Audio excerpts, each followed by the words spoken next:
Namaskar. I'm Harpreet Kaur and I welcome you all to our live and interactive online training program on digital wellness. Today we are in day 2 of the training session and the topic that we are taking up is factors promoting digital wellness. This training program is brought to you by Central Institute of Educational Technology, that is CIET NCERT, in collaboration with Department of Educational Psychology and Foundations of Education NCERT. You are watching us live on PM eVidya channels 6 to 12 and also on our YouTube handle NCERT Official. Since it's a training program, feel free to get in touch with us through your questions, suggestions, and your feedback. You can call us, and the phone number is 8800440559. We also have a dedicated email ID for you, that is training.helpdesk@ciet.nic.in. And lastly, on our YouTube handle NCERT Official, you can always send us your questions, suggestions, and your feedback. Now, let me tell you, since it's a training program, there is going to be an assessment on the last day of the training session, that is on day 5. Assessment courses will be released on our CIET website. If you wish to attempt the assessment, we request you to kindly go through the guidelines that are there on the CIET website. If you score more than 70%, you will be granted a certificate that you can download from DIKSHA portal. Now, yesterday on day 1, we talked about digital wellness concept, need, and scope. It is very important to understand our dependence on the digital mediums. Well, we are hooked to it and it's kind of an addiction. But we need to understand that we have to maintain our sanity, and for that, we need to go through certain guidelines. We need to take certain precautions, and for the same, awareness is the key. How you can actually make out or figure out what you have to consume. We must avoid FOMO, that is fear of missing out, and we must make sure that whatever we are consuming is healthy. Here, parents and teachers also play an important role. Today, on day 2, we will be talking about factors promoting digital wellness. What exactly are we going to learn? Of course, I will share the same to you in a while. For this, I'm joined by my expert. So please join me in welcoming my guest for day 2's session. We have with us Dr. Priyam Sharma. Ma'am is Assistant Professor from Department of Educational Psychology and Foundations of Education, NCERT, New Delhi. Ma'am, namaskar and very warm welcome to you. Namaskar. A very good evening to all my viewers. Right. Ma'am, it's a very important training program that we are conducting, and we have learned a lot from day 1's session. Now, before you actually go about your presentation, I request you to kindly tell us about the relevance of today's topic and what all are the important points that you'll be touching upon in the session today. Okay, very well. So, I have prepared PPT so Okay. that my viewers can look and analyze as the form as in a way when I was speaking. Uh-huh. So, we can look into here when we are talking about digital wellness. Okay. So I hope that in yesterday training class, we Yeah. have gone through with the concept that why this kind of mental well-beings are required, what That's are right. the social media addiction, and how Yeah. it is impacting our well-being, and Absolutely. how it is affecting our behavior, the personality, the lifestyle, the opinion. Mhm. So when we look into things, how we can understand this digital thing. Yes. Hmm. So, when we go through with this digital understanding, there are two forms of understanding. Okay.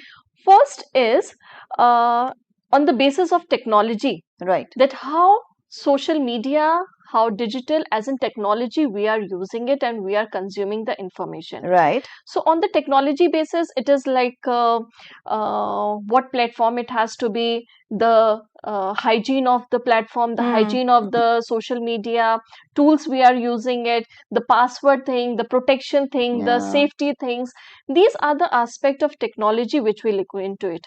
But when it is a digital understanding, but when we look into the psychological way of understanding that how it is affecting our well-being, our understanding, our perception, our memory thing, how it is governing it, and how it is affecting our overall understanding towards any particular phenomena. Right, ma'am. So how this overall understanding will go, that as you can see in my presentation, that the understanding of my today's topic, that factor promoting digital wellness, how it will go, that we will discuss about that, how it is relevant in today's scenario when we look into the digital well-being has to be monitored. And then we have to look into a kind of balancing it out. My way of understanding and my way of teaching will be on a practical application based on factors that how we can actually work upon to the gaining the wellness of digital when we are talking about digital wellness. Okay. So we will be talking about balancing digital and offline life so that we can promote overall well-being. We will be talking about that how digital detoxification can be done to enhance mental health, how self-awareness and how the mindfulness use of social media has to be adapted, how psychological effect of constant connecting with this, the continuous using the social media, how it is affecting psychologically. Then we will be discuss that what will be the parents approach, how will be the educational institution can help us to overcome with digital negativity, and how our own habits, how the self reflection needs to be worked out. So these are the today's overall model when I was discussing about this factor promoting digital wellness. Ji. Right. So, ma'am, now I request you to kindly go ahead with your presentation uninterrupted. And I request all our viewers who are watching us right now, please do not mark your attendance and ask relevant questions. Whatever questions we will be receiving from you, we'll take them up in the end. Right. Sure. Thank you. Thank you so much. So, as you can see that today we have to discuss about this digital wellness and why it is important today's technology-driven world. So let's discuss about all these things, and we before going toward this digital wellness, we have to understand that why people are mostly going towards using this social media platform. Why, what things are motivating them to go and look constantly and working constantly on these aspects. So it is turning our behavior into addiction. And what it could be the reason? It could be the reason of that some try to avoid some personal problem, that social media is giving us some space that just forget everything what you are facing the problem, not as a permanent solution but for a temporary reason also.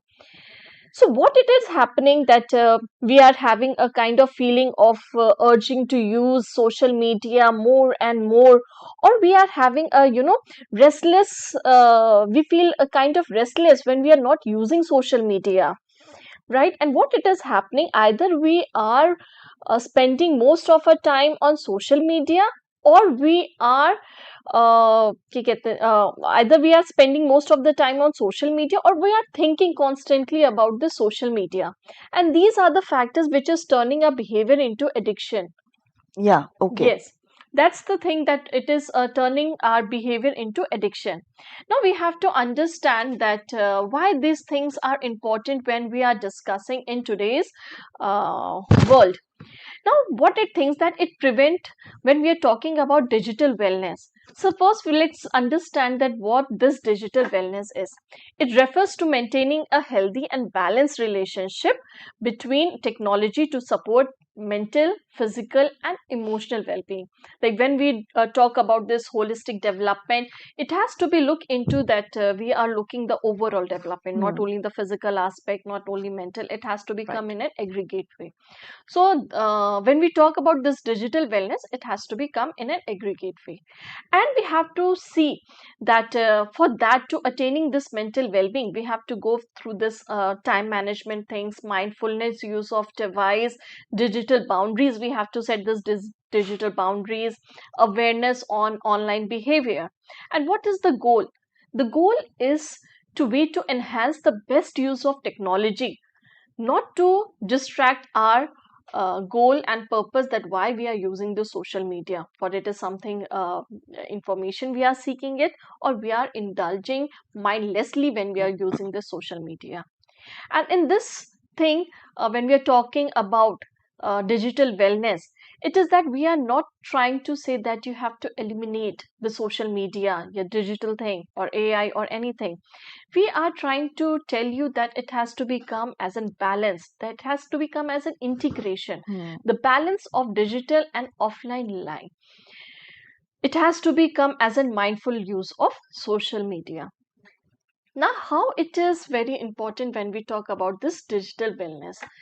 In today's world, we see that, when we talk about this digital wellness, it helps us to prevent digital burnout. And why this thing is happening? A lot of information, the lot of anxiety, things are happening, the lot of depression we are going throughout. So we have to look that while we are using this digital platform, all these things are affecting us. So it helps us to prevent digital burnout.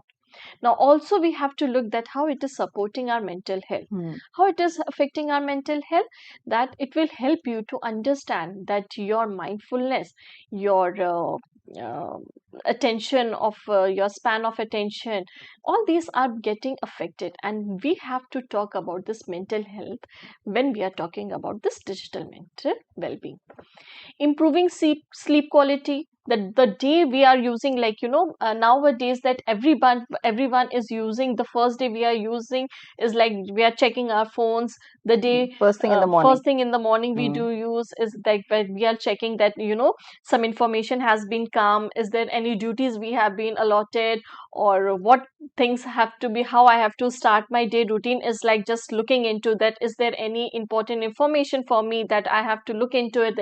This is how we are looking into the social media and digital platform. And ma'am, it's not just about if we are missing something that concerns us, but we Yes. also have this fear of what we are missing is something that concerns other. Yes. So we're more concerned what others are doing, and we have to catch up with them. Yeah. Yes, exactly. That thing, that any important information, Yeah. that I'm not missing it out. So all these curiosity is happening take place, and what it happens, it's affecting our hormones. Absolutely. Right. So right when we are before going to sleep, we are looking our social media sites, and it seems to us like, oh, it's very casual thing that everybody used to look into the social media, and I'm checking the photographs and everything, but it is affecting your hormones, your the adrenaline, your epinephrine, your dopamine, which is our pleasure seeking hormones, and that's the reason it is disturbing your sleep cycle.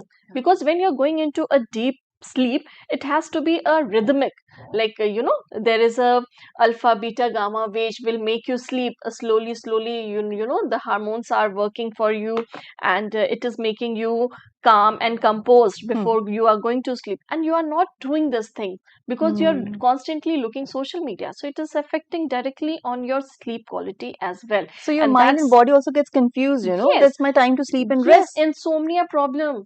Why all these student and people are having this thing, Yes. that early morning I'm not feeling fresh. Why? Because it's not, your sleep cycle is not getting It's completed. disturbed, yes. Yes, in mid of the night your notification are coming, and you feel like, oh, it is urge to look, is it something important? Oh yes. All these things are disturbing your sleep cycle, so you have to understand it is affectingly our body or physiological phenomena of your body structure. Yes. Now, digital wellness is also very important to enhance your focus and productivity. How this focus? Because when you're constantly looking into, the reels, you are checking constantly without any pause. Oh, this scroll, I have to do this, I have to see this. So when the brain needs to look into the detailed information, that is getting missed, and that's the reason it is not helping you to look into the focus mindset, and directly it is reducing your productivity. And that's the thing, it is also affecting your healthy social interaction. Now, how it is affecting our healthy social interaction? Because when we are, you can say that if somebody is in front of me, if any person is standing and talking to me and I'm not interested in it, I start looking my phone, that I'm very busy, I'm looking this. That's So what we what it discussed happened? yesterday Yes. also. So what it happened, that the person standing in front, oh, see that the person is very busy, or that the person is not interested in interacting with me. So this is what we used to do intentionally, but unintentionally also it is becoming the part of our life, that we are not considering the person, the important person who is standing in front of us, the person with whom we are interacting it, but we are looking constantly into the social media. And this is something which is not ethically correct when we are interacting with any social person. I think this is a classic Yes. example that how repeated actions become your habits, Yes, and that knowingly and thing I will be unknowingly. discussing about digital Mm. etiquette Mhm. also. That how communication we have to, when we are communicating, when we are physically or face to face communicating with someone, you need to keep your phone aside. These things we will be discussing ahead. That also we are promoting physical health, as I told you that there are a lot of physiological changes, the synapses, the action potential things used to take place, in the role of hormones are very important, and all these things get adversely when you are looking and using social media and digital constantly. So all these things affects you. That's the things, there is a need to discuss about digital literacy and responsibility also when we are discussing about this digital wellness. Right. Right. Now let's see that how we can talk about balancing this digital and offline lives to promote overall well-being. As I told you that how this is overall well-being important when we are talking about the holistic development. So we have to look into not only the physical uh, health but also the mental well-being also. So how we can start balancing about digital and offline modes? You can start your day screen free. That initial 30 to 60 minutes when you have awakened, you try to indulge yourself in nature, try to have some uh, exercise or journaling or stretching, or you taking a sip of tea and coffee or green tea, mostly prefer to take in the morning is a green tea. So you can start your day like this, rather looking into your laptop or any digital thing. You can spend your most of the like initial 30 to 60 minutes. What it happens, it give you calm and composed. It will give you a rationale that how you have to start your day ahead. It will give you a time to navigate that what work we have to do it, and it will help you to prepare a strategy that how you have to move forward.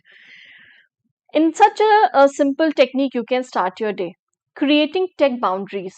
Now, I think those who have understood or those who are understanding the downfalls, or if I'll not say downfall, the negative impact of digital uh, platform, they are understanding that it has to be some boundaries.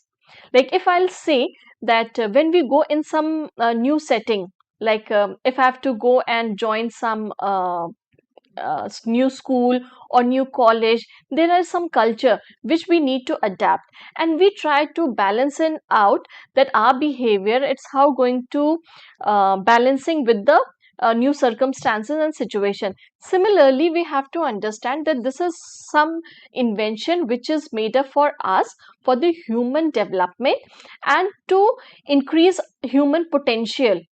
So we have to understand that this is not to be dominate our behavior. To stopping the dominance of digital platform, we have to look into create a boundaries, that how it could be that there would be a time, there will be a no screen time. What it could be the time where you cannot use the screen, it could be during meal, the family time, or 1 hour before you are going to bed, or when we Mhm. are interacting with someone. So and that time period you can create a kind of a boundary which help you to create mental peace. They will help you to create a boundaries to protect your attention and relationship with other people also. Digital detox. Yes, you can say that digital detox. Also this creating boundary is one of the step, you can say, for digital detoxing. Yeah. Yes. Audit your digital habits. Now what could be the digital habit? There are a lot of you can say androids, they are available. which you can download, which will monitor that how much time you are spending on social media. It will, the screen timing, how you are spending it. It will give you a kind of a monitoring, which help you to understand the time management you have to take up for your betterment, how you can avoid distracting on the other platform also. Like if I have to prepare some research work for me, when I'm looking into this research work, when and how I switch towards another platform like social media, I'm using Instagram and Facebook, I even consciously can't make it out that when and how it makes me to switch towards the another platform, the kind of entertainment platform.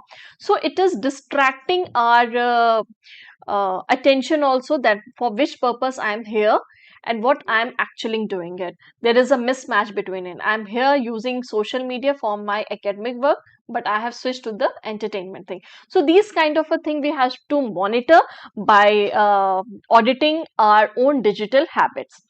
Reclaiming offline joys, like if we will see that this digital platform is providing some kind of a pleasure, like it is affecting our hormones, it is giving a pleasure hormones. So we have to look some other outdoor activities, or some we have to indulge in some activities like gardening, painting, cooking, hiking, or some game activities which will give you equal amount of pleasure. So we have to try to look into ourselves that what hobbies are within us, and how we can increase our pleasure things when we are looking into reclaiming offline joy. Yes. Also, the other thing could be the switch into mental health, that how we have to constantly switch the digital engagement and offline pleasure. We have to look that how this mental browsing and clear our digital clutter. Uh, Deepen real world connection. Again, I'm saying it, in today's life it is very important to look into the real world connection. It could be happen that I have gone through with lot of cases where I have seen that nowadays teenagers or students are very comfortable while interacting on phone, that share your photographs. Okay, I'm texting you, I have done this WhatsApp, just please look into that how I'm feeling it. But when it comes to confront face to face, people are not able to communicate effectively when they are meeting physically. So these things are lacking behind. Like I can say that I have 1,000 online friends, but to whom we are actually connected, with whom I am comfortable to confront face to face meeting, there are very few of things. So we have to look into that thing also. Now, as we were discussing, that I will discuss this digital detoxification, that how it can boost and maintain mental health strategies also. So what is this digital detox? Now, a lot of things we have discussed it here. I hope so that my viewers will be able to understand that what is this digital detox. It is a kind of a powerful reset of your mind, that how we are creating balancing, at how we are screens dominating our attention, stepping back from digital device can dramatically improve our mental clarity. When we are talking about mental clarity, it means I know that what I want from my life, what I have to pursue in my life, what my goal is. So that kind of a clarity needs to be there, and these things can be only attained by when we are looking into this digital detoxification. The emotional balance, that am I comfortable only on real world, not emotional physical world? That doesn't seems okay when we are looking into wellness of human being. Reduce anxiety. Constantly I'm getting stressed by what post I have to do, it's whether I like likes or dislikes, whether who and how the people, my friends, have been commenting on me. All these things increase your anxiety, and by this detoxification it reduces the anxiety in that such manner. Overstimulation, lot of information, you will search one information when you are looking into it, but a kind of AI has been generated, a lot of information you will get, everything is on your screen at tip of your finger. So it is like overstimulation you are having it, and that's impacting your attention span as well. So it's like too many cooks spoil the broth, because we have so many Yes, options now. and you are not able to identify which one suits the best. Yes. which information is corrected. Lot of studies has been shown that people use social media to look into the confirmation bias, that I am doing good, who is going to tell me? The social media is going to tell me, because I hope so that everybody is aware that psychographics, that how digital is being framed to look into your personality, to look into your likes and dislikes, so that it will give you, like if I'm looking some I have to buy some fancy bag. Now I will type a good online bag, and you will see that not only one platform, the Instagram, the Yeah. Facebook, the other social media also, the lot of advertisement used to start coming in, that this discount, this things, Yeah. and all not information is corrected. You will be got into the scam as well. Lot of scam is also happening, these things. So we have to understand that all this information, what information is being given to us, it is just to give It, a kind of a validation that what I'm looking, it's very good, but yeah. none of the information you cannot say that it is 100% true. You have to look with the different research, you have to go through with your different understanding also. So you have to do your own research work when you are working on this digital platform. We need to be mindful, of course. Yes, Mm. definitely. So these are the things that we look into in digital detoxification. Why? Again, I'm repeating it, that it gives a clear understanding when we are doing it. It give create tech-free zone. Use it replace. We are trying to teach you that you can replace us, just not to remove it. You have to replace. You have to think that what online gaming is, and what are the benefits of the physical gaming. You have to look into the thing. Okay, now I'm moving towards another dimension of my understanding on this topic. This is that how does practicing mindfulness support digital wellness? Now this is also very important when we, right after when we are talking about the digital detoxification. Now we have to look into that how mindful practice we can do it when we are talking about this digital wellness. So reclaim attention. Again I'm saying it, reclaim attention. The lot of stimulus are here, the lot of informations are here, so we have to look into, we have to funnel it out, that which information is beneficial to us. Now how we can do it? By by avoiding this constant notification, the multitasking or endless scrolling. We are not knowing it that what we are looking into our devices, but we are scrolling it out. Okay, this thing, the unnecessarily information is coming it. We are looking that, okay, this thing is coming it. We assume that this is not affecting us, it is not going into our brain, but whatever stimulus is coming into our, in front of our perception, or you can say in front of a sensory organ, it is somehow, it is Being absorbed. absorbed. Short-term memory, Mm. conscious, unconsciously, every information is getting feed into your brain.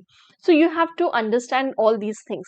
So try to look out to the notification which is important to you. Look into that thing, just on those important notification which you need. It's feel that it is utmost important things. Multitasking on social media, try to avoid it, and endless scrolling it. Now this is thing that how you can look into the better attention process or Mm. along the long term process. Okay, reduce tech induced stress. Like again I'm saying it, that whenever we use social media, it comes into our mind that how many, if I am giving my this online classes, then constantly it will come into my mind that how many viewers are looking into it, whether the student are understanding it or not. Mm. So all these things, the thing is that either I'm using social media or constantly I'm thinking about the social media. That's becoming the real problem. I'm not looking into the real world, that oh, such a beautiful weather it is, or it's a rainy day, how it is affecting our our overall environment and everything. We are looking at social media pe whatever information has been posted, I'm getting information about the weather on social media. Instead of myself going Yes, out and experiencing it yes, the firsthand. real experience, first hand Mm. experience are getting ignored, Mm. and that becoming the because of stress, the fatigueness, the burnout, all these things, because we are looking constantly into the tech.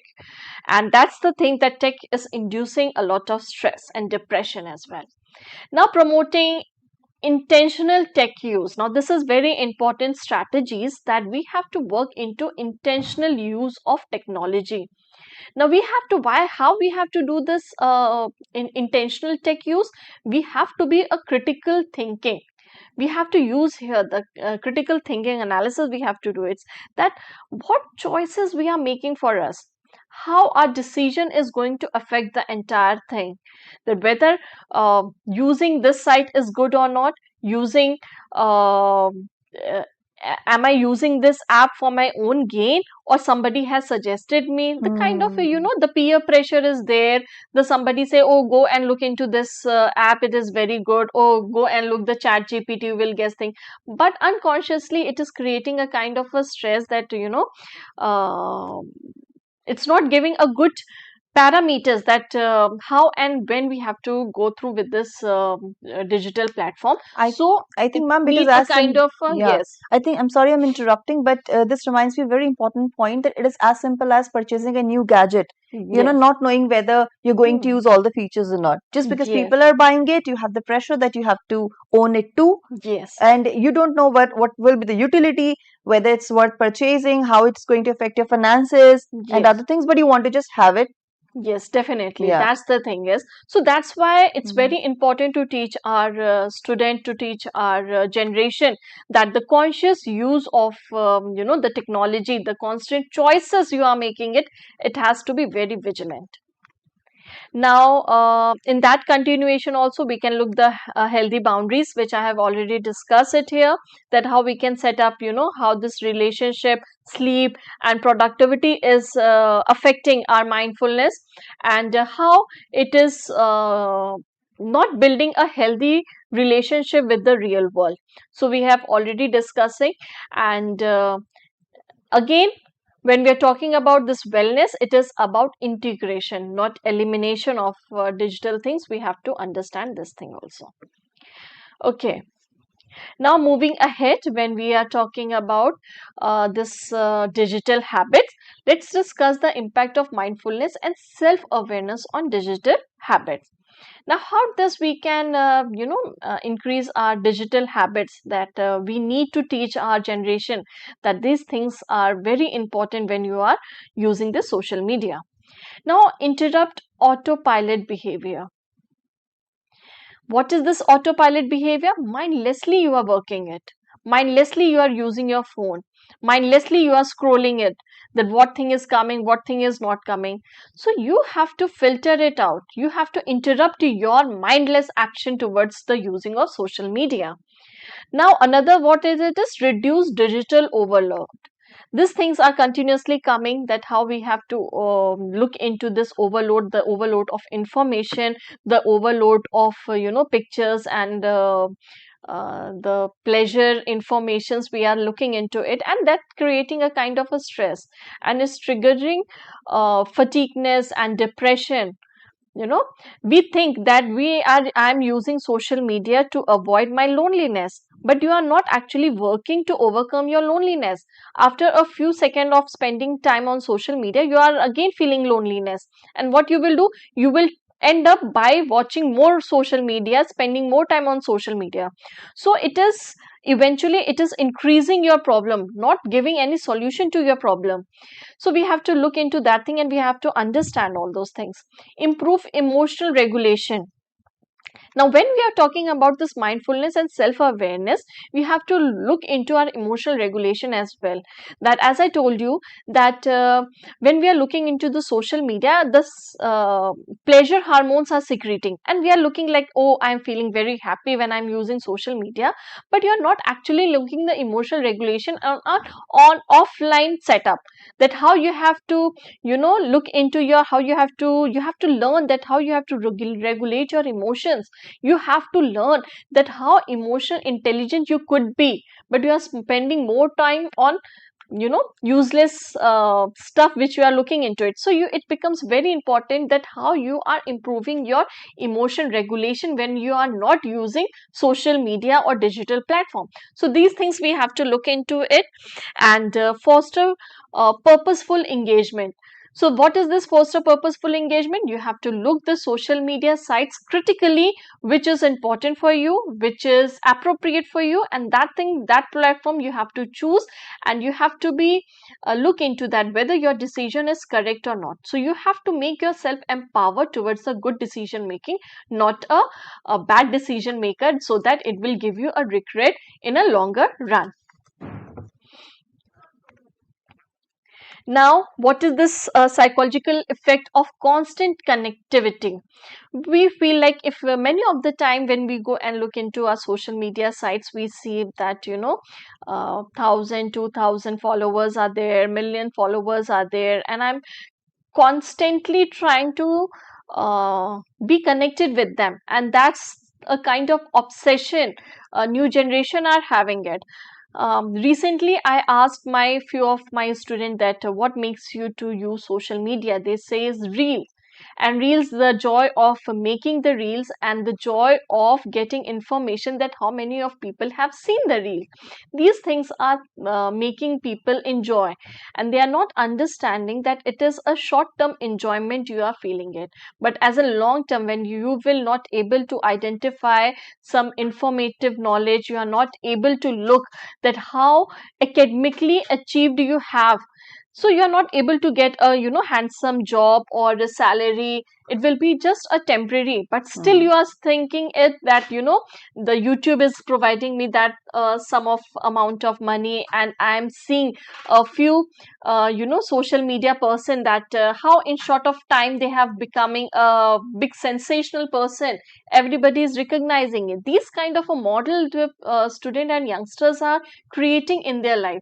So these are the short, you can say that these are the kind of a short enjoyment they are feeling it, but they are not looking the foresighted or the long effect on their behavior, that how it is affecting it. It's not only that everybody will become a glamorous or sensational yes. overnight, but you have to work a lot of things. The sacrifices they are not looking at, the struggle they are not evaluating it. They are saying, oh, just a reel and I'll become a big sensational. Just I have to ask few people, there's just go and look into it, give the like, comments and subscription.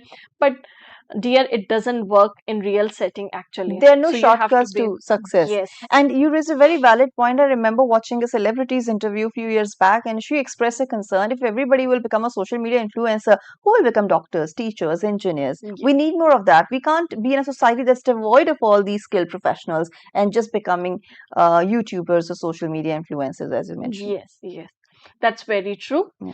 Yes. Okay, Okay, so mm, let's move yes. towards the. Yes.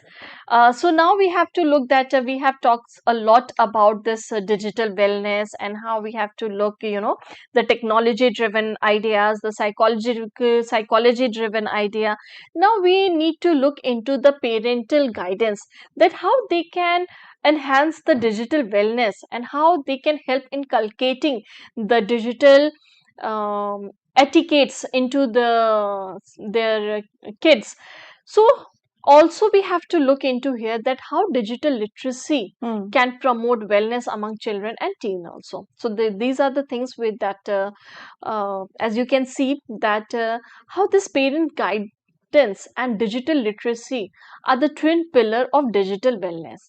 So we understand our kids, as we can say that uh, the first education place is at home. Yeah. So the basic idea, the thing is that how we are looking into our surrounding, how the kids are looking to their parents, that Hmm. what they are doing it. So we have to look into it and we have to monitor it, that whether I'm just telling them don't to use social media, and actually myself I'm doing it social media. I'm telling my kids, oh, do and go some outdoor activities, and I myself have booked myself into in-house activities. That doesn't work it. Yeah. You have to match your vibes with the children's, or you have to look into it that if you are giving some suggestion, firstly you have to follow within yourself. If you are talking about digital boundaries, so you have to follow that digital boundaries within yourself. So these are the some key elements which you have to look into self when we are monitoring things. That there are few other things also that again, modeling healthy behavior, open communication. Now people student kids are lacking, and kids are avoiding this open communication. They don't feel comfortable to share anything with their parents. Why these Mm. things are happening? Because we are not providing a healthy place for student to discuss it here. Right. And these things become very essential, and that's why we talk about emotional support. We need to give emotional supports to our kids so that they can they can have a healthy place to discuss these things. And digital literacy also come in here. How this digital literacy, that how we have to look the critical thinking, so that when whatever information is coming into ourself, into in front of ourselves, we have to look that whether it is critically critical analysis need to be done here, that it is good or not, it is safe or not, it is actually needed or not. All these things when we look into and we grill all those information, then only we reach to uh, the goal what for the purpose we are using this social media or digital platform. So these kind of a literacy need to be given to the children, that how you have to choose the best place and the best platform when you are working in any area or field. Now, how this educational institution can foster digital wellness? Yes, definitely, because most of the time, in student world, students spend most of the time in their education institution. So, we have to look into the balance, because lot of online classes is available here, lot of online material is available here.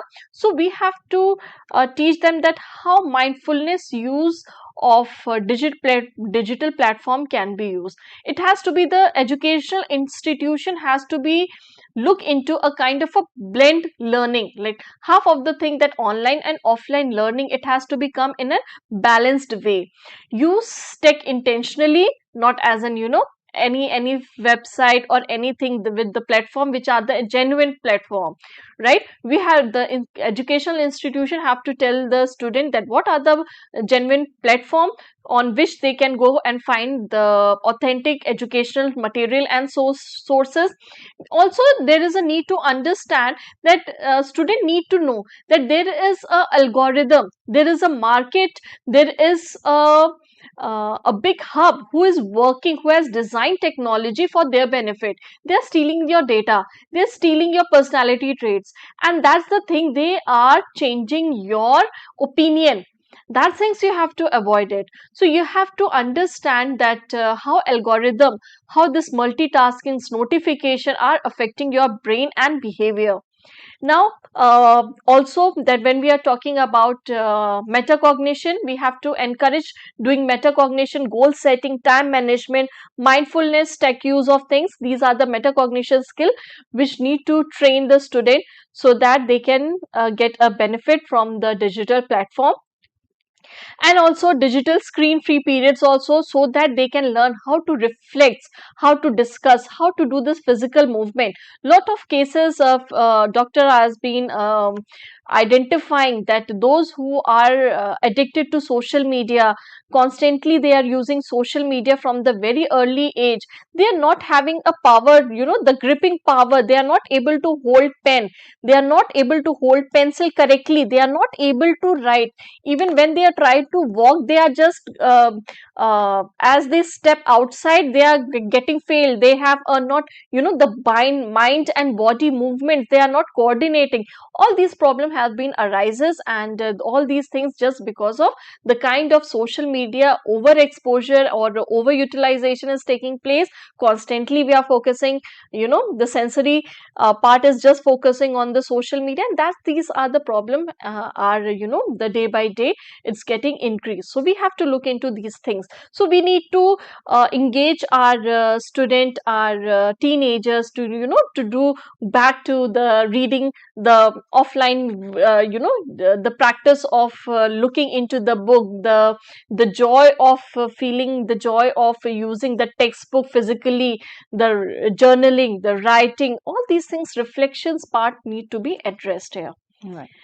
Now, there are few strategies which digital was I have already discussed here. Now, I will look into that how our own digital habits can be reflected. This part is very important when we are looking into it, that the reflection part has to be become very important.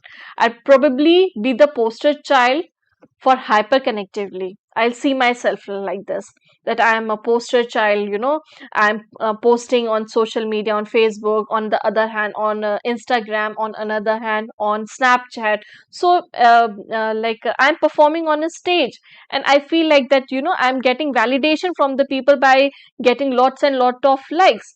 But we have to analyze that I'm not always online, always responsive and constantly absorbing information. That's my design. But if I were to imagine myself and someone with digital wellness goal, here are something which we need to look into the habit. Always on mode, like what the challenge part is here, being perceptually available, that could lead to be burnout. Like, I feel like just like the FOMO term has been come from here, that I have to be present at everywhere, and if any information is coming, I have to just give instant response. Then only the person will feel like, oh, how attentive I am towards my work. But this is unconsciously, it is giving you a burnout, a kind of a fatigue which you are getting experiencing. So the how we have to look into it, that you have to slow down it. Just give yourself some pause to reflect that what you are doing, it's actually worthy or not. Information overload is happening, endless data is screaming, and you are, scrolling and scrolling. Your focus from one point to another point is shifting constantly within a fraction of second. So we have to look into it, and the actual challenge is that you have to practice the digital minimalism. That things you have to look into it, so that you can look into the, the sound information you will grasp, the depth of the information you will grasp. So these things are the, you have to look into it. Lack of embodied experience, like again, there is no physical experience, you are missing out to regulate your entire sensory. So you have to make yourself, you are enjoying some moment with your music, some movement of dance, some yeah, if somebody is good in cooking, I'm enjoying that moment. So try to look into, just not looking by videos of cooking, somebody else is cooking and you are just watching the videos of it. Try to indulge yourself into a kitchen and making some real food and enjoying the taste of this is how it will regulate your own senses. So these kind of activities, I think it is very important when we are looking at it. Right. But by end, it looks like that why these kind of changes are important, why these changes are matter, right? So we have to again we'll look into that. It will gives a mental clarity, emotional regulation, and creative flow. These things are promoted. They help shift from reactive to intentional living, the healthy, the quality of life which we are talking it about. It comes from here by the changing thing. They reinforce the idea that tech should serve human flourishing, not dominate it. So that's why we are talking it here, the mindful use of social media, not by removing it, but utilizing it. Right. Thank you so much, Dr. Priyam, for sharing these wonderful insights on factors promoting digital wellness. I think you pinpointed each and everything, not just correctly, but you explained that beautifully as well. That by inculcating these habits into our daily routines, or by actually thinking through them, we can make a lot of difference to our lifestyles, and we can have not just physical and mental wellness, but digital wellness as well. So, we're left with very little time. So, very quickly, I'll just ask one simple question, because this is something that concerns us all. And I would like to ask you about the role of parents, teachers, in keeping this digital wellness thing among students? What do you think is their role? Because as you said, parents are themselves indulged in these online practices. Teachers are giving a lot of work through WhatsApp. So how Yes. do you think that workplaces or schools can promote digital wellness by creating supportive environment and policies? Yes, that's why when I was discussing the role of parents, I have separately introduced the topic of educational institution Yeah. also. That how we have to promote the balance approach, because we cannot avoid social Hmm. media. Lot of information, lot of teaching material. We sitting here in NCERT is creating, even my this training program is coming online. So we have to look into the positive aspect, that it has to become in a balanced way. Few moment of you the experience of a physical mode, and few moment on experience of the digital thing. It has to become in a balanced way, and that's the education institution has to understand, that not shifting entirely to the digital platform, it's Hmm. going to help you out. You have to be, nobody can replace the physical presence, the physical experience of teachers. So nobody can replace these things. And The that's kind of why, experience we are yeah, having, it like when we were in school, we having yeah, a different experience, and this is what we cherish our entire life. What the kids will cherish it, of this only course. the screen. No, the Yeah. physical thing also is very important, and it has to become again a balanced, it has to be. That is why National Education Policy 2020 is focusing on blended mode of learning. That is a rich mixture of both physical and, of course, online educational scenarios. So, thank you so much, Dr. Priyam, for your time and contribution to the session. It was indeed a delightful journey. Of course, this entire week we will be taking care of our digital well being. And today, on day 2, we talked about factors promoting digital wellness under the umbrella theme of this training program, that of course again is digital wellness. I hope that you have learned all the important lessons, and as I mentioned, it's a training program. Do visit CIET website if you wish to attempt the assessment. The courses will be released after days 5 training session. Now, before I finally quit the studio, let me tell you something about the textbooks that is equally important. So, it's about grade 4 and 7. These textbooks are available on Amazon, Flipkart, and NCERT website. Please go and grab your copies from there. And also take a quick look at the schedule, what's all coming ahead. So, it is a entire list of programs. All these programs you have been watching since morning. And now, in a short while from now, you can watch our session Sahyog, where we will be talking about life skills and career preparedness for students, a psychosocial perspective. With this as a wrap, this is me, Harpreet Kaur, taking leave of you, but you stay tuned for more. Namaskar.